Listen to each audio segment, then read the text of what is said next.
Bon, je vous souhaite encore une fois bonjour à tous et bienvenue.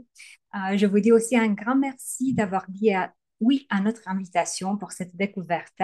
Pour celles et ceux qui ne nous connaissent pas, juste deux petits mots sur qui nous sommes.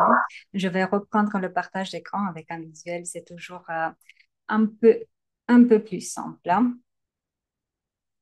Donc, nous sommes persologues, hein, maison d'académie, je vais y arriver, et maison d'édition et académie à la fois. Qu'est-ce que ça veut dire? Ça veut dire que notre mission, c'est de vous accompagner, vous, les spécialistes du savoir-être, formateurs, coach, RH, recruteurs, à offrir les meilleurs accompagnements possibles aux personnes que vous accompagnez, à vos clients. Nous faisons ça à travers quatre modèles que nous mettons à la disposition. Le modèle de personnalité disque, le modèle de résilience qui fait le sujet de notre atelier aujourd'hui, le modèle de gestion de temps et le modèle de gestion de stress. Qu'est-ce que cela veut-il dire, modèle, effectivement? Donc, nous parlons en fait de modèles clairement. Ça signifie que chaque modèle va vous offrir un questionnaire pour identifier en fonction du sujet qui est traité, personnalité, résilience, stress, le niveau de gestion de stress, de perception pour le temps et de gestion de temps. Et si on parle du modèle DISC, les comportements que la personne va manifester. Ensuite, tout un set d'outils qui permettent l'accompagnement de la personne dans cette direction et bien sûr une méthodologie pour le faire. Donc, autrement dit, d'où le côté académie. Nous mettons à la disposition également des formations pour la prise en main de ces outils, hein, et pour acquérir tout le savoir-faire ensuite quand vous accompagnez vos clients. Juste pour une toute petite parenthèse, très bientôt, nous organiserons un autre webinaire découverte pour le modèle disque Persologue cette fois-ci. Vous recevrez très bientôt un lien ici dans le chat pour ceux qui sont curieux de s'inscrire. Donc, c'est toujours un mot découvert, c'est toujours gratuit. Et je vais faire la parenthèse.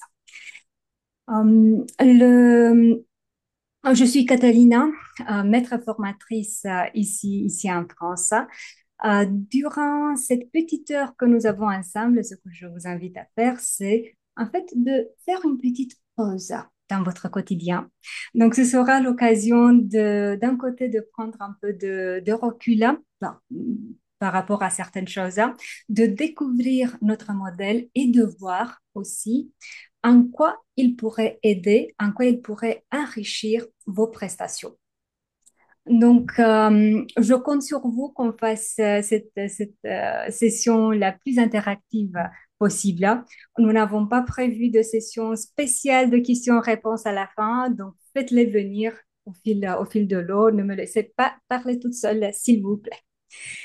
Avant qu'on commence concrètement, j'aimerais savoir juste quelques petites choses sur vous, raison pour laquelle je vais vous partager un tableau blanc interactif, hein, qui va vous permettre de communiquer avec moi. Et si pour toute raison vous n'arrivez pas à le faire, vous pouvez activer le micro et me répondre de vive voix.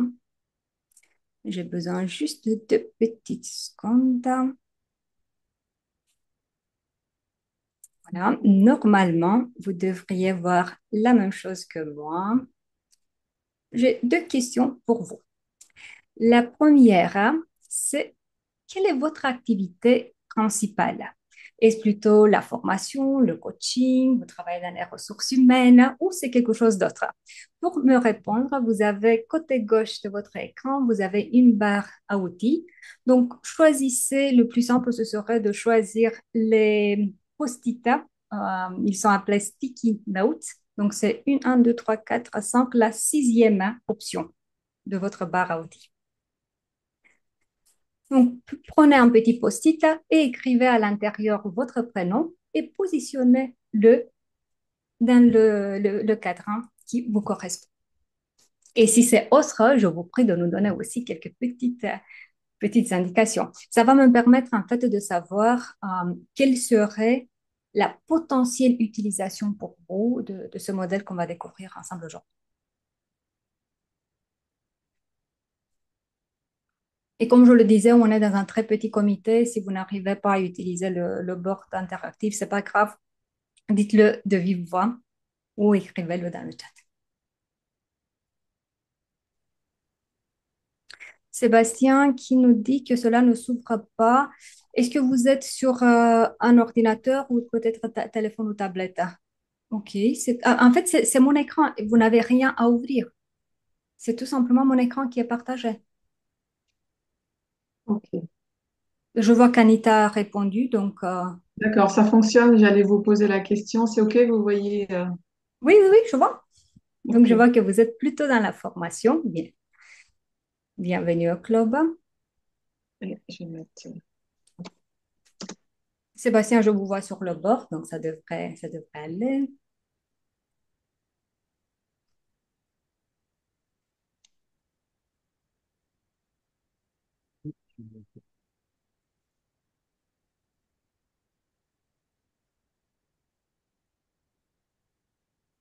Donc, je répète, si vous n'arrivez pas à écrire, ce n'est pas grave. Activez le micro et dites-le pour qu'on puisse avancer. Alors, excusez-moi, Katharina, mais je ne vois pas à l'écran, je ne vois pas la partie de droite. Notre... Parce que je n'ai pas avancé encore. Normal, d'accord, pardon. J'attends que tout le monde réponde, mais je vois qu'on a des timides aujourd'hui. Excusez-moi, non, c'est pas une question de timidité, c'est que je ne vois rien du tout en fait. Vous ne voyez rien du tout. OK, c'est très bien. Mais vous nous voyez, nous. Je vois le partage d'écran communiqué avec des commentaires, appuyer sur C, mais c'est tout. OK, bon, Et alors je vous dites-le de vois. vive voix. On ne va pas perdre le temps avec ça. C'est pas important. Et je vous vois Donc, bien. dites-nous à vive voix, que faites-vous de beau? Hmm.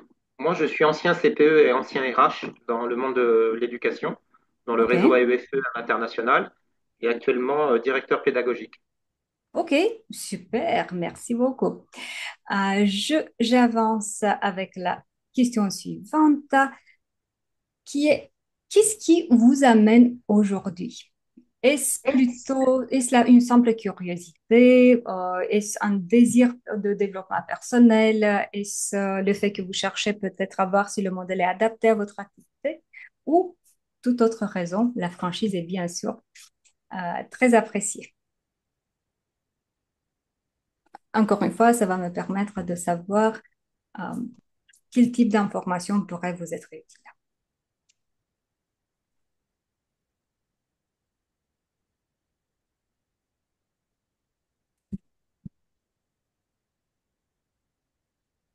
J'ai l'impression que personne ne veut parler aujourd'hui. Oui, je sens que ça va être une heure assez longue. Si je dois parler tout seul. Non, mais pour ma part, si je peux me permettre de répondre, la résilience, ça me parle beaucoup puisque j'ai vécu dans des pays avec des situations un peu délicates. Et Ok, je travaille, moi, sur un projet avec les enfants sur la résilience, mais ça s'applique aussi aux adultes. Donc, ok. intéressant. Merci, C'est pour ça que je suis un peu curieux de votre prestation, si je peux me permettre. merci beaucoup, Sébastien. Alors, on se met au travail. Comme je vous disais, à tout moment, intervenez, activez les micros et pour qu'on puisse interagir. Donc, qu'est-ce qu'on a prévu au menu du jour aujourd'hui? Je vais reprendre mon partage d'écran. Donc, on va commencer par voir qu'est-ce que la résilience, hein. Autrement dit, je suis sûre que vous avez déjà une définition dans votre tête de la résilience et l'idée, ce serait d'aligner cette définition pour qu'on s'assure qu'on parle de la même chose. Ensuite, on va explorer un peu notre modèle à nous, autrement dit, voir ensemble quels sont les 10 facteurs de résilience dans lesquels on a décliné la compétence de résilience à notre sens. Et on va expérimenter un tout petit peu. Si on a le temps, j'espère bien qu'on pourra faire deux activités. Sinon, il y aura au moins une activité pour que vous voyez un tout petit peu l'esprit du modèle, hein, et comment on comprend développer la résilience. Et bien sûr, quelques petites informations sur la certification que nous mettons à la disposition, ses potentiels bénéfices et comment vous pouvez avoir accès. Donc, commençons par et là, je vous invite, je ne fais plus de partage d'écran si pour de tableau blanc si je vois que ça fonctionne moyennement. Donc, dites-moi de vive voix ou répondez-moi dans le chat, qu'est-ce que la résilience pour vous? Quand on entend ce mot qui est tellement utilisé ce dernier temps, pour vous, qu'est-ce que ça évoque?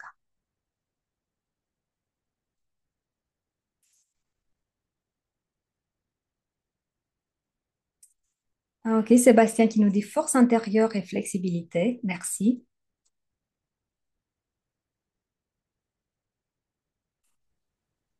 Alors, pour compléter ce qu'a exprimé Sébastien, je dirais c'est trouver en soi une force effectivement pour dépasser des difficultés. Mhm. Effectivement, je suis très contente de voir que nos définitions sont assez alignées. Donc, en ce qui nous concerne, effectivement, nous définissons la résilience dans le même esprit de flexibilité qui a été évoqué. Un symbole qu'on utilise beaucoup, c'est cet arbre qui a réussi de dépasser la tempête. Il est toujours là, pas dans la même forme, mais il est toujours là et pourquoi pas, il est un peu plus fort. Donc, autrement dit, nous définissons la résilience comme la capacité à rebondir, qui va se traduire par être résistant, avoir une bonne confiance en soi, savoir être flexible. Euh, Sébastien qui a ajouté surtout aller vers l'acceptation, effectivement, ça en fait partie. Surmonter les changements, les défis, gérer les coups du destin qui apparaissent et pas seulement rebondir, mais en fait avoir cette capacité à ressortir plus fort des crises, cette capacité à apprendre de ce qui nous arrive, hein. Parce que le simple fait d'être toujours là après les coups du destin, mais avec une amertume, sans acceptation de ce qu'on ne peut pas être changé, ça ne va pas être appelé être résilient. Donc, ce qui est très important, c'est que nous regardons la résilience pas comme une qualité innée, mais au contraire comme une capacité qui peut être développée, ce qui me semble une très, très bonne nouvelle. Donc, bien sûr, de point de vue qualité innée, on aura un point de départ un peu plus positif pour certaines choses, hein, les uns par rapport aux autres, c'est une évidence, mais en même temps, tout ce qui est inclus dans la résilience peut être appris. Juste on ne va pas s'attarder beaucoup pour l'histoire du modèle, mais juste, je trouve important qu'on mentionne Amy Werner, qu'on considère un tout petit peu comme une des fondatrices du modèle. Donc, le modèle a été conçu par nous, par Persologue, hein. Mais bien sûr que nous avons inclus tout ce qu'il y a comme études, comme recherche à ce sujet sur le marché. Et pourquoi nous considérons Amy Werner un tout petit peu comme la fondatrice parce que c'est elle la première hein, qui a, en discutant, en parlant de la résilience, hein, elle a appelé les facteurs de résilience comme facteurs de protection. Et c'est elle qui les a développés dans un premier temps un peu plus. En ce moment, nous sommes arrivés à ce format. Donc, euh, comme je disais, on regarde la résilience comme une compétence hein, qui se décline en plusieurs domaines de compétences et chacun de ces domaines de compétences va se décliner à son tour dans quelques facteurs de résilience. D'où le fait que c'est très facile à mesurer quel est le niveau qu'on a en ce moment pour chacun de ces facteurs, euh, qu'est-ce qu'on peut encore apprendre et le décalage d'un moment à un autre par rapport à ces niveaux pour chacun des facteurs.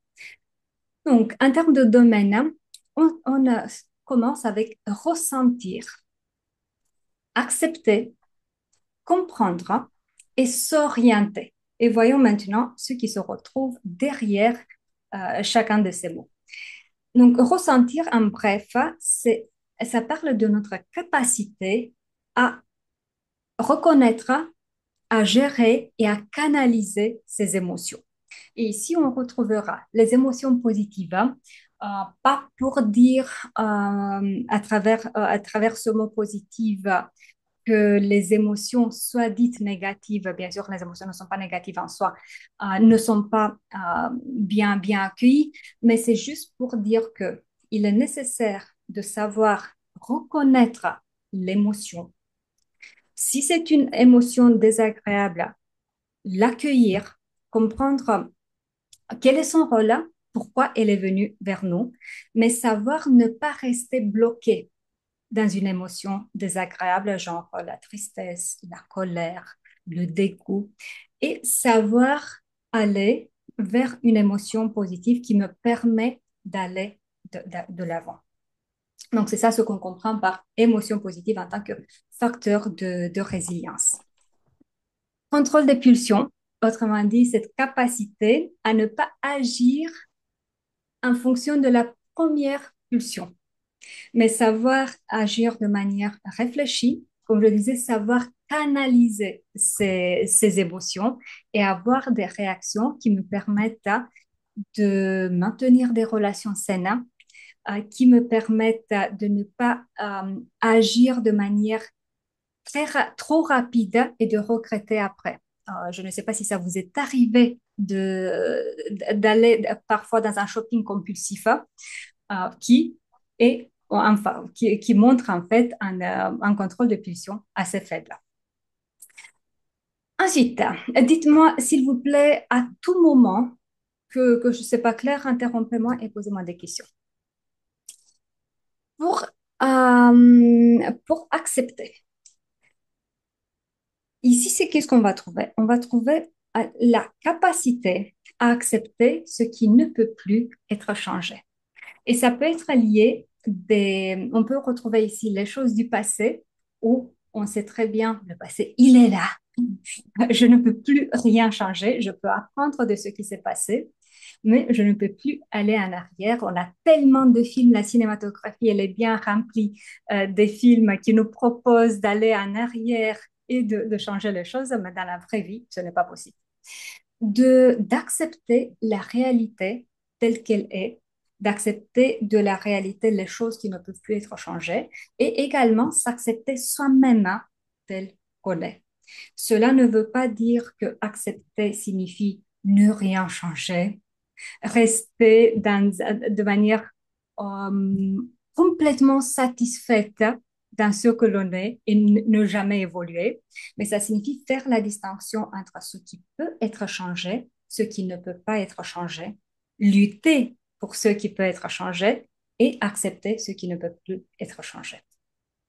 Donc, bref, ici, on trouvera comme facteur l'acceptation, l'efficacité auto-perçue. Ça veut dire quoi concrètement? Ça veut dire la confiance qu'on a en soi, en ses capacités. Et quand je dis capacité, ce n'est pas nécessairement que je sais tout faire, je peux tout faire, mais la confiance que s'il est nécessaire, je peux apprendre, je peux me débrouiller et je ne me laisse pas, je n'ai pas une attitude fataliste, mais voilà, je continue à lutter.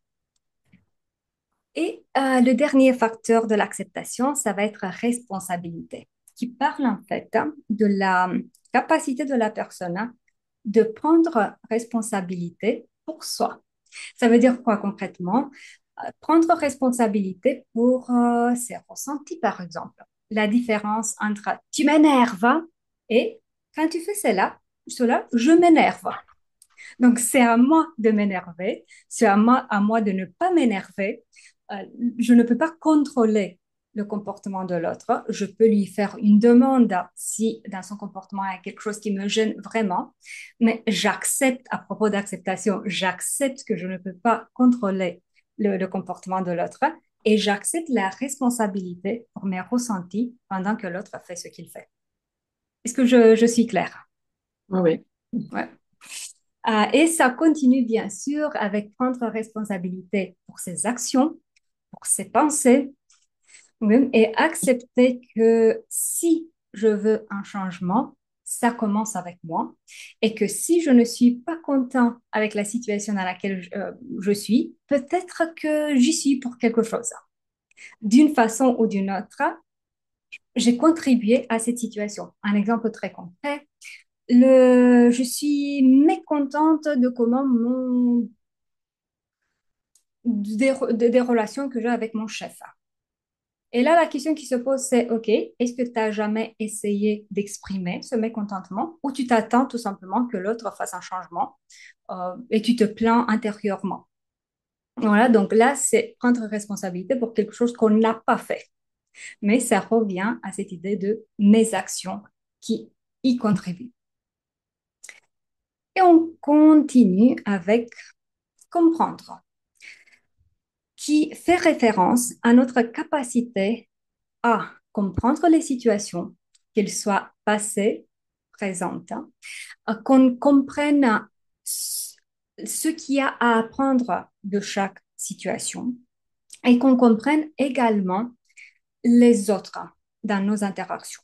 Donc, bref, on va trouver ici l'empathie, autrement dit, cette capacité à comprendre le vécu des autres, de comprendre le comportement des autres, de comprendre un comportement en ce qui concerne les comportements des autres, on peut l'aimer ou ne pas aimer, on a le droit, mais de comprendre que derrière le comportement de chacun, il y a un besoin réel, il y a une peur réelle, et alors agir en fonction de ce qui est derrière ce comportement. Percevoir le non-verbal des autres et savoir le déchiffrer. Petite question pour vous.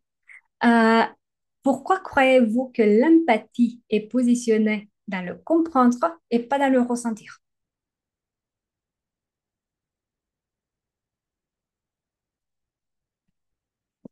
Avec les micros ouverts, c'est toujours beaucoup plus facile. Euh, C'est vrai. Salut, Shuja. Salut. Catalina, est-ce que Oui, tu peux répéter la question? oui, bien sûr. Pourquoi croyez-vous que l'empathie, ce dernier facteur duquel on a parlé, est inclus dans la catégorie comprendre et pas ressentir? Ah, J'ai une d'accord. idée. Ok, bah, partage-la. Pour moi, l'empathie comprend déjà la partie ressentir. C'est la Ok. base, c'est le point de départ. Mais ressentir simplement ne permet pas de se mettre dans ce lien avec l'autre. L'empathie étant une nécessité de comprendre ce que l'autre ressent sans se laisser contaminer par son ressenti à lui. Et donc, cette compréhension-là, en fait, de mon point de vue, c'est ce qu'elle permet de garder cette distance-là. Merci. Anita, pas besoin de lever la main. Intervenez tout simplement. Oui, bah, c'est effectivement ce que je souhaitais exprimer, c'est que on n'est pas submergé par l'émotion de l'autre, on a ce détachement et cette distance justement qui nous permet de mieux comprendre. Exactement. Donc là, on n'est pas dans une empathie compassionnelle, hein, mais on est dans une empathie cognitive. Je comprends. Et pour autant, je ne me charge pas de l'émotion de l'autre. Je garde la distance, mais je comprends et je peux agir en conséquence. D'ailleurs, nous avons écrit récemment un article à ce sujet. Je vais demander à ma collègue qu'elle vous mette le lien dans le chat et vous pourrez le lire par la suite, hein. Il répond à la question pourquoi l'empathie, c'est un facteur de résilience parce que beaucoup de fois, c'est le facteur qui est le moins bien compris. Pour tous les autres, il n'y a pas de souci. Mais ici, j'ai reçu beaucoup de questions sur OK, je comprends le rôle de l'empathie dans la vie, mais pourquoi il est un facteur de résilience? Et il y a plusieurs raisons, mais ce que je pourrais vous dire là, c'est que comme raison principale, c'est que le moment où j'éprouve de l'empathie, ça signifie qu'il y a moins de chances que je me retrouve dans la situation où je suis dans la colère par rapport à ce qu'on m'a fait.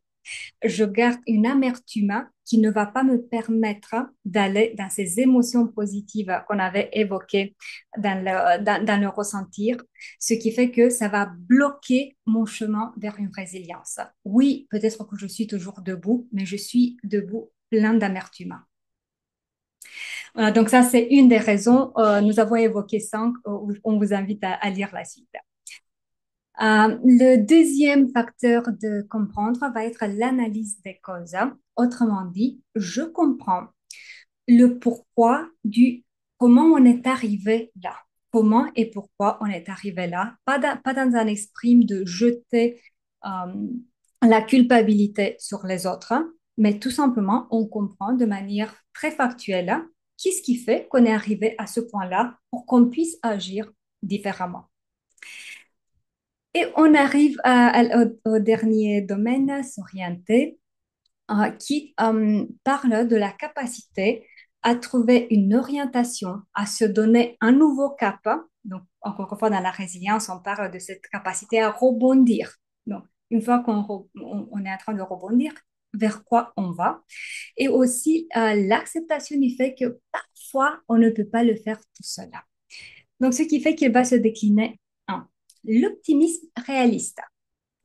Et là, ce mélange de mots, il est très, très important. On ne parle pas de cet optimisme, oh, t'inquiète, ça va aller, mais de cet optimisme qui suppose avoir la tête dans les étoiles, mais les pieds sur terre. Autrement dit, je suis en pleine conscience de la réalité.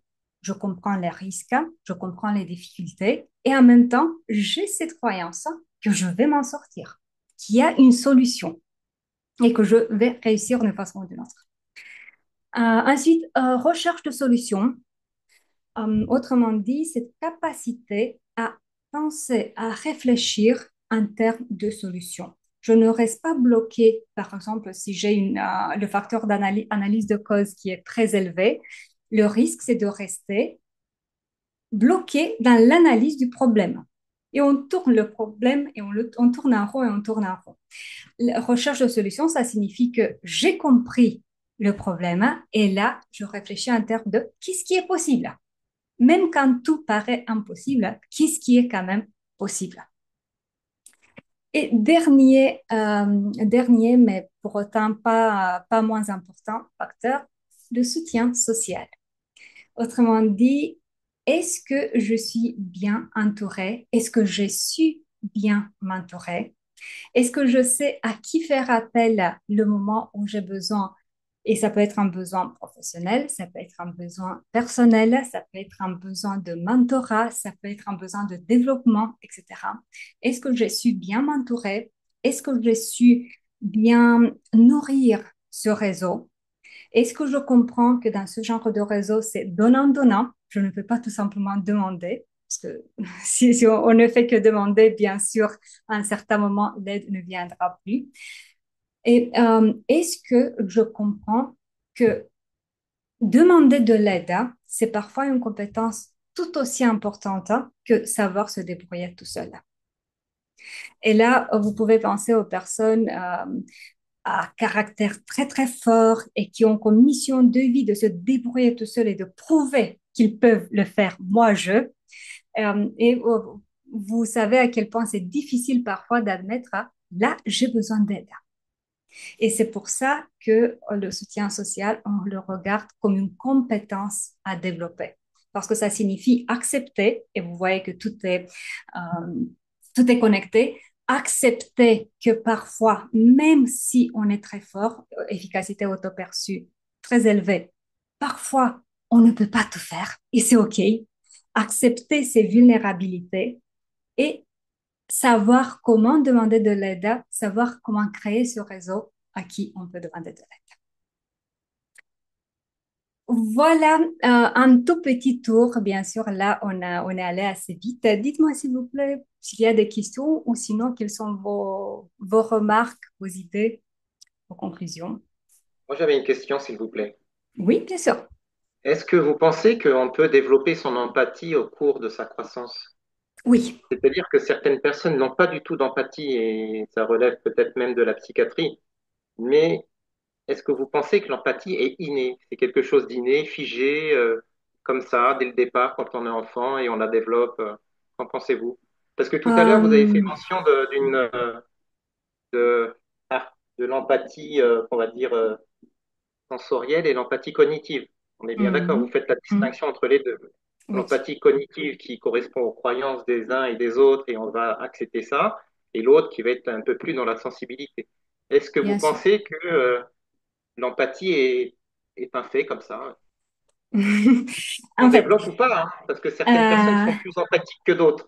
Donc, donc, on ne peut pas le développer à un niveau maximum pour tout le monde, hein, pour le simple fait qu'il y a des processus neuronaux qui, s'ils ne sont pas créés à un certain moment, c'est presque impossible de créer ces liens plus tard. En même temps, le fait que dans les thérapies comportementales pour les autistes, on a ce développement de l'empathie cognitive. Là, c'est la preuve qu'elle peut être développée. Et nous parlons ici quand même d'une extrême de la population. Et donc, le moment où une personne a le diagnostic d'autisme, hein, bien sûr que là, il y a une déficience d'empathie. Mais encore une fois, dans les thérapies comportementales, une grande, grande partie du travail est par rapport à cette empathie. d'accord, merci pour votre réponse, parce que je suis un peu inquiet, moi, personnellement, j'ai de moins en moins d'empathie et je me demande d'où ça sort, en fait. Je ne sais pas d'où ça Bon, sort, mais je ne en sais pas même si temps, c'est le fait de devenir âgé, mais c'est bizarre, j'ai moins d'empathie. J'ai pas de honte à le dire, hein, je suis honnête avec vous, j'ai moins d'empathie mhm, aujourd'hui qu'avant. Je sais ok. pas. Ce serait une très, très intéressante discussion de comprendre quel type d'empathie croyez-vous qu'il vous manque en ce moment ou que c'est diminué, parce que ça peut être tout simplement moins de tolérance pour certaines choses, hein, ou vraiment manque d'empathie, genre je n'essaye même pas comprendre ce qui t'arrive. Je m'en fous, tout simplement. Ouais, c'est deux choses complètement différentes. Non, je parle d'empathie émotionnelle me concernant. Ok, ok, c'est ça, c'est votre conclusion. Ok, merci. Anita? Oui, moi je me permets de rebondir sur ce que dit Sébastien parce que du coup, quelle est ça pourrait faire preuve de détachement quand effectivement on est moins impacté par ce que vit l'autre. Et Hmm. du coup, quelle pourrait être la frontière entre l'empathie et le détachement? À quel moment de l'empathie on passe au détachement? Ou est-ce que les deux sont liés ou en fonction de la circonstance, de la personne, de l'événement? Voilà, là, ça m'apparaît là en Ça l'instant. me... Ok, excellente question. Mais effectivement, on pourrait échanger un peu plus sur ça un peu plus tard. Mais j'aime la lucidité de votre analyse de toute façon et la transparence. Ok, merci. Ok. Euh, alors, voyons. Donc là, ce qu'on a vu, ça a été de passer en revue de Oui, manière assez rapide, hein. Catalina, Oui? c'est le, tu, tu nous as montré les quatre étagers de la résilience. C'est Oui. le, c'est souvent nous allons suivre les étagers pour nous pouvons euh, nous pouvons avoir le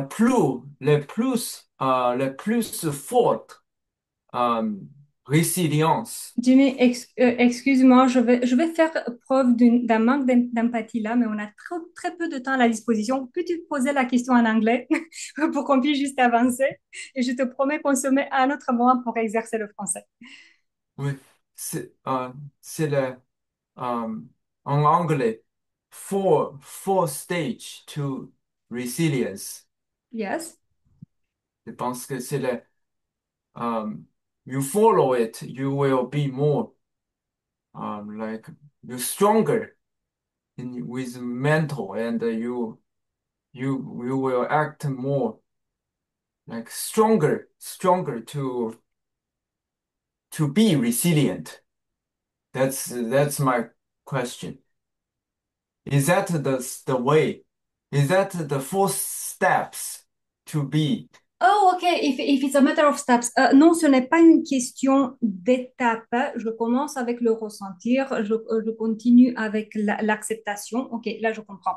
C'est plus, en fait, la réponse, je crois qu'elle va se retrouver ici.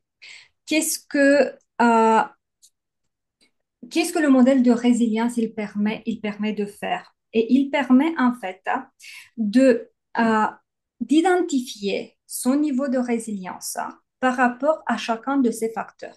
Et on va se retrouver avec un graphique de ce type-là, où on va voir quand des facteurs est très élevé, autres très, très faibles, autres moyennement. Bien sûr, on n'est pas dans une évaluation dans l'absolu, mais on va être dans une auto-évaluation. Donc, ce qui fait que je peux me retrouver dans le même domaine de résilience avec un facteur qui est très élevé, avec un autre qui est très bas. Et la manière dans laquelle je commence à travailler sur le niveau de ces facteurs, c'est propre à chaque personne. Il n'y a pas une recette universelle. Donc, c'est chacun pour soi décide. Là, ma priorité, ça peut être l'empathie. Là, ma priorité, c'est la responsabilité personnelle. Bien sûr, en tant que personne qui accompagne, on va essayer de guider un tout petit peu si on voit un lien logique. Surtout de tout ce qu'elle nous raconte, des objectifs qu'elle a présenté à la personne le moment où elle est venue dans un accompagnement. Donc, si on voit un lien logique de type si elle travaille sur ça, ça va enclencher normalement un bon résultat sur ce facteur aussi. On peut lui proposer de commencer avec un facteur ou un autre. Mais sinon, c'est toujours la décision de la personne. Et non, il n'y a pas une ordre obligatoire euh, sur comment on travaille. Ai-je répondu à la Oui, question? OK, super. oui, je comprends. Bon. Je comprends Euh, le plupart, mais je veux améliorer. Ah, c'est, on est tous commencés de quelque part, je comprends très bien. Euh, alors, voyons, je vous avais promis aussi une toute petite activité et je vous propose que cette activité, on la fasse autour du facteur acceptation. Et là, je vais vous poser donc juste pour le petit rappel, l'acceptation, c'était quoi? C'est l'acceptation de ce qui ne peut plus être changé, ce qui tient du passé, s'accepter soi-même avec ses forces, mais également avec ses faiblesses, avec ses vulnérabilités, avec les choses qui ne peuvent plus être changées. Un exemple que je donne assez souvent, je mesure 1,50 m et un tout petit peu. Je peux rêver des jambes longues? Non. Voilà, c'est comme ça que mon corps il est fait. Je l'accepte ou je ne l'accepte pas. Il y a peu de chances que je puisse changer quelque chose là-dessus. Intégrer les pertes, intégrer les revers, les incidents non souhaités de la vie et accepter en bref tout ce qui ne peut plus être changé. À votre avis, quel est le risque à ne pas développer le facteur acceptation? Si on a un facteur acceptation faible et qu'on n'y travaille pas, on n'y fait rien, quel est le risque qu'on qu'on aura?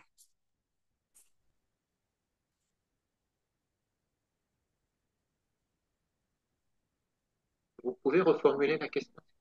Oui, bien sûr. Donc, partons de l'idée que j'ai découvert que mon facteur de résilience-acceptation a un niveau assez faible et je décide de ne rien faire dans ce sens.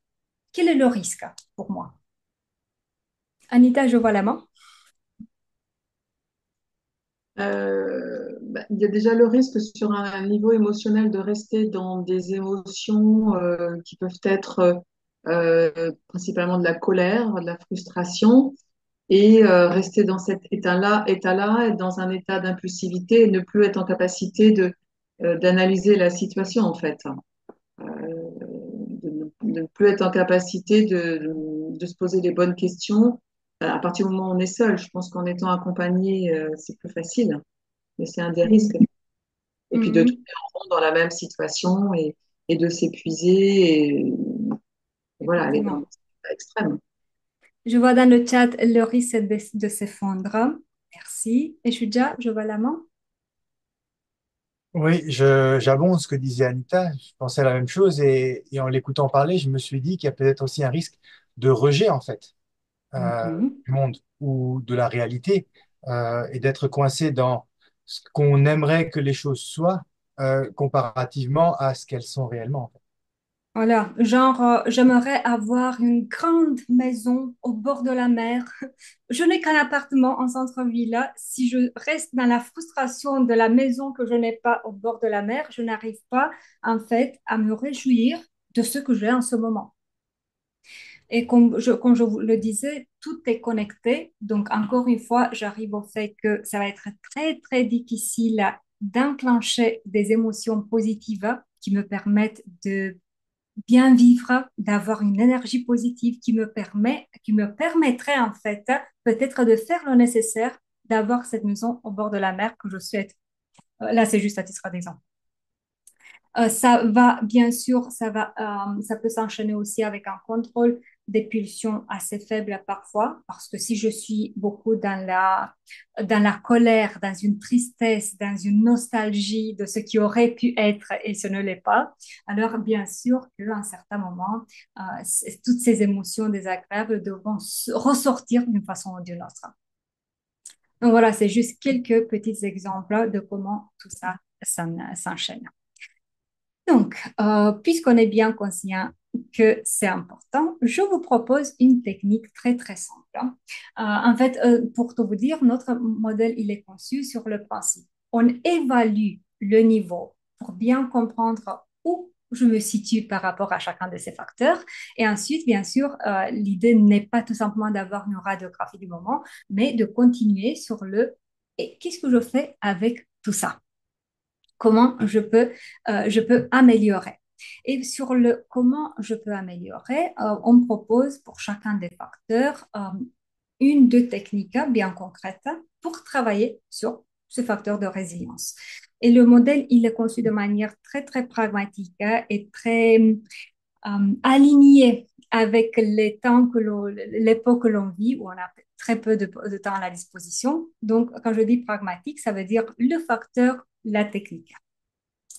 Pour entraîner le facteur acceptation, je vous propose une petite technique qui s'appelle Change it, leave it, love it. Change-le, quitte-le, ou sinon, aime-le ou accepte-le en tout cas. Donc, on part en tête avec une situation concrète hein, qui me génère encore des frustrations, des mécontentements. Ça peut être l'actuel boulot, l'actuelle maison, l'état de mon business. Voilà. Donc, choisissez quelque chose, mais quelque chose euh, qui a quand même un degré d'importance suffisamment élevé pour que ça mérite de faire la technique. Donc, je commence avec cette situation, mais pardon, petite précision, qui a un degré d'importance, mais qui ne nécessite pas quand même hein, un deuil très important, genre euh, quelqu'un de ma famille a un cancer. Parce que là, le deuil à faire est beaucoup plus conséquent et ne sera pas possible de gérer ça avec une toute petite technique de 3 minutes. On est d'accord. Donc, ça doit rester une situation quand même qui puisse être gérée avec ce genre de technique. Donc, je pars en tête avec ma situation et la première question que je me pose, c'est y a-t-il quelque chose que je peux changer à cette situation? Okay? Je n'aime pas mon boulot pour partir de quelque chose de concret. Euh, y a-t-il quelque chose que je peux changer? Peut-être que je peux demander de nouvelles missions. Peut-être que je peux guetter les postes qui se libèrent à droite à gauche dans la société. Donc ça pourrait être des choses que je pourrais faire. Par contre, la réponse peut être aussi non. En fait, j'ai regardé, il n'y a rien comme possibilité, il n'y a rien que je pourrais changer concrètement. OK. Deuxième question. Suis-je prêt ou prête à quitter la situation? Autrement dit, je n'aime pas, ok, je démissionne, je pars faire quelque chose d'autre. La réponse peut être oui. La réponse peut être aussi non, parce qu'en fait, j'ai un gros prêt immobilier, 4 enfants, mon mari ne travaille pas, etc. Juste pour que ce soit clair, c'est juste des exemples, hein. C'est pas la réalité. Euh, Si la réponse est non, alors je vais vers la troisième question. Quels sont, donc rien n'est dans mon contrôle là. Je ne peux rien changer, je ne peux pas quitter la situation. Quels sont les aspects positifs que je peux tirer de cette situation? Autrement dit, ok, je ne m'éclate pas vraiment avec ce que je fais, mais le salaire, ça me permet vraiment de résoudre plein de problèmes. Ou l'équipe, elle est vraiment top. On s'attend super bien, c'est une super énergie.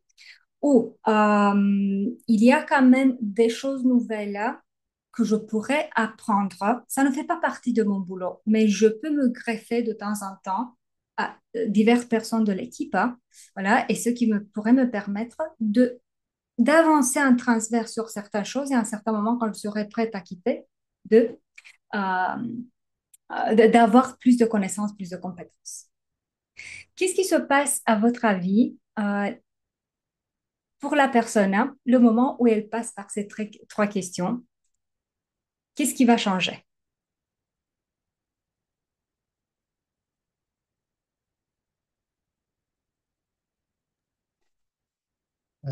Peut-être un peu plus de clarté ou de prise de conscience parce qu'en fait, on pose Voilà. vraiment les choses. Clarté, prise de conscience et qu'est-ce qui va changer dans l'état? Donc, elle pourra passer à l'action. En tout cas, Voilà. choisir une direction et passer Voilà, à l'action. ça prépare le passage à l'action et en tant qu'état émotionnel interne, en fait, ça change d'une frustration et d'une rumination, ça change vers une émotion qui permet de mieux vivre le quotidien, tout simplement.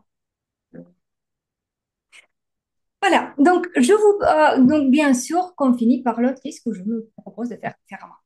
Donc, je vous propose de faire une petite capture d'écran pour avoir la technique à portée de main. Je vais vous envoyer dans deux petites salles et vous laisser jouer avec cette petite technique.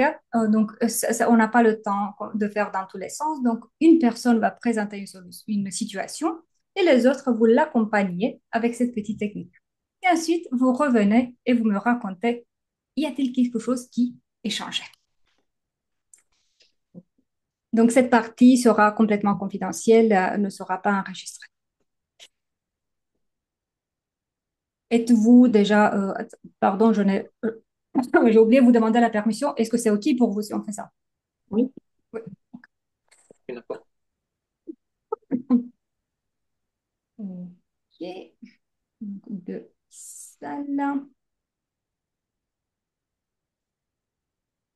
Et il y aura que 7 minutes, hein. Donc, l'efficacité sera bien appréciée. J'ouvre les salles. Amusez-vous bien. On se retrouve en 7 minutes. Merci.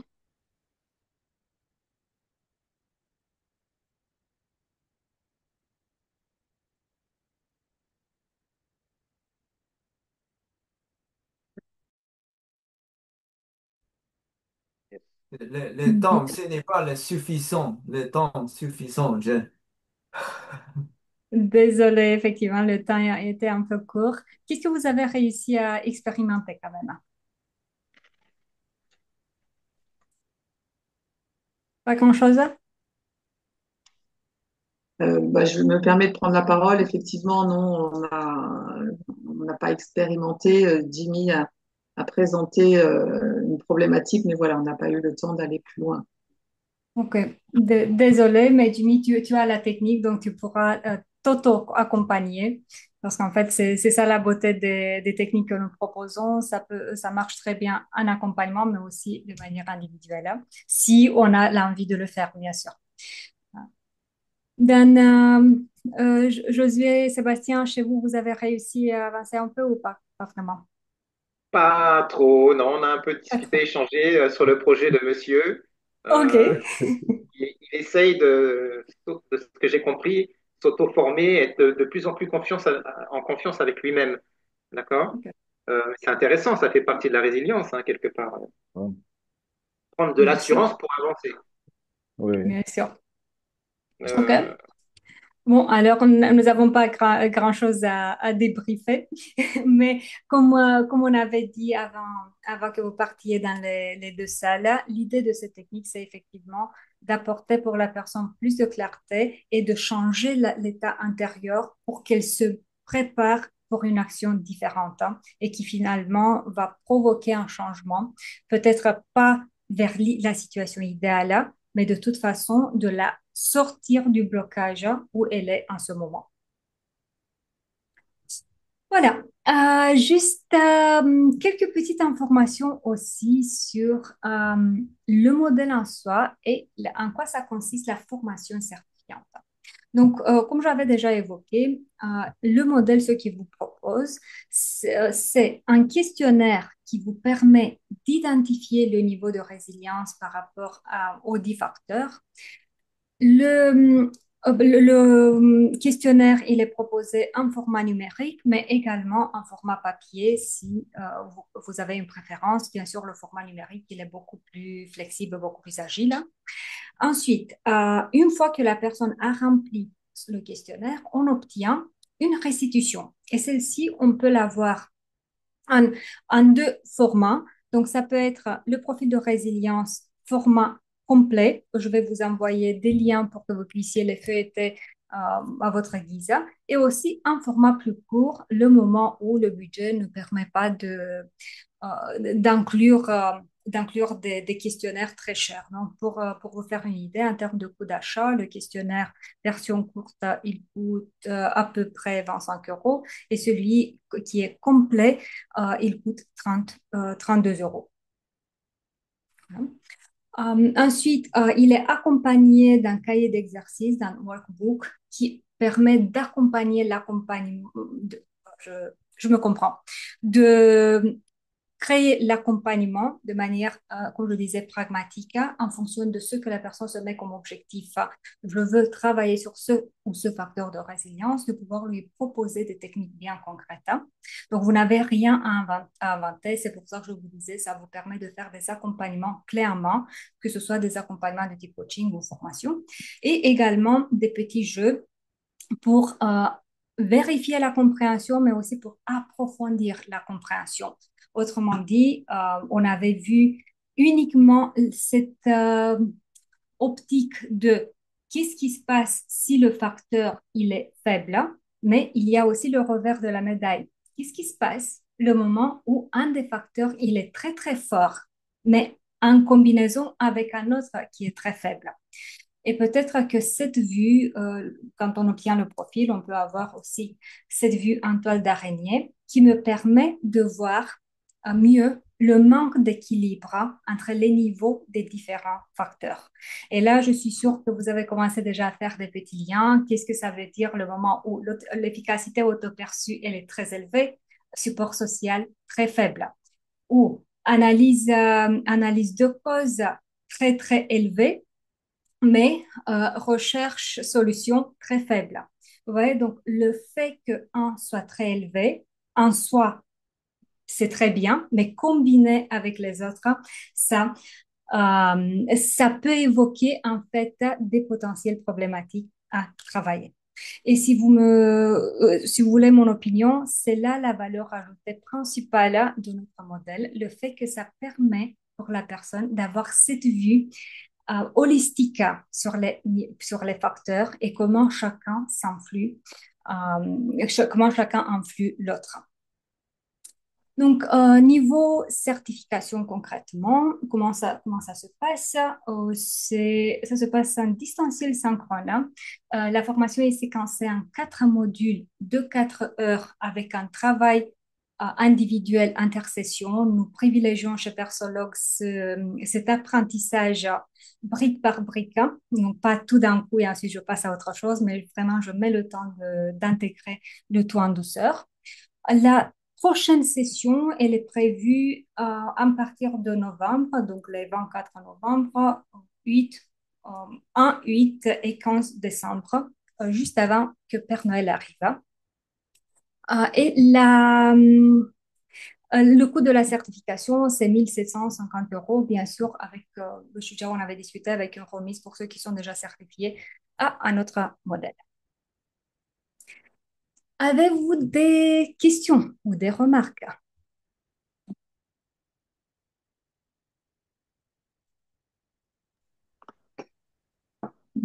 Alors, à ce stade, non.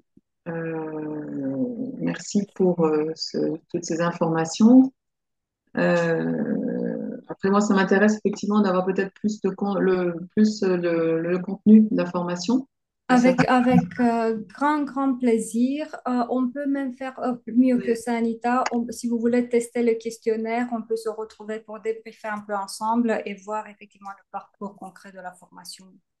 Bien sûr. Donc, si vous croyez qu'il y a un intérêt d'intégrer ça dans votre activité et vous êtes curieux de voir effectivement de plus près le contenu, faites-moi signe. On vous envoie un lien vers le questionnaire et ensuite on se retrouve pour discuter plus en détail. Ok. Bon, alors avant qu'on se quitte, je vous invite à me dire un mot qui évoque pour vous l'expérience vécue aujourd'hui ensemble. Euh, Comment me contacter? Normalement, vous devriez avoir nos coordonnées parce qu'on vous a invité au webinaire, mais je vous les donne tout de suite. Elena, si tu veux bien mettre mes coordonnées, adresse email et numéro de téléphone dans le chat, s'il te plaît. Donc, et entre-temps, je reviens. Quel était le mot? Est-ce que, Oui, en quelle date il va, les, aura la prochaine réunion c'est avec donc Zoom? c'est ce que j'avais mentionné là. Ce sont les dates de formation. Les lundis de 9h. Oh, c'est novembre, c'est déjà après plusieurs mois. Oui, effectivement. Donc, on n'a pas de session prévue ici tout de suite, hein, parce que là, on commence les vacances d'été.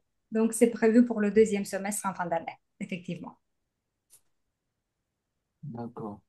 Donc, je Oh, reviens. Quel est le mot qui évoque pour vous l'expérience vécue aujourd'hui? Alors, je veux bien commencer. Curiosité. Merci. Oui, c'est un je peu pertinent voudrais votre approche. dire Pardon. résilience. Merci. Sébastien, j'ai pas compris, pardon. Non, je disais que vous maîtrisez a priori le sujet vraiment bien, donc c'est pertinent ce que vous faites. Vraiment. Merci. On essaye, on essaye. Instructif. Merci. Résilient. Merci, merci beaucoup. Bon, ce fut un plaisir de vous connaître et de vous accompagner lors de cet webinaire. Si vous avez des questions, n'hésitez pas. Vous avez mes coordonnées euh, ici dans le chat, hein. Et si c'est même en dehors d'un désir de vous certifier, si vous avez des curiosités, n'hésitez pas, contactez-nous et on verra comment on peut vous aider. Donc, je vous souhaite un très bel après-midi, un très bel Merci été beaucoup. et je vous dis à bientôt. Merci, Merci. au Au À revoir. revoir. bientôt. Bonne Au journée à revoir. tous. Bonne fin Au de journée revoir. tout le monde.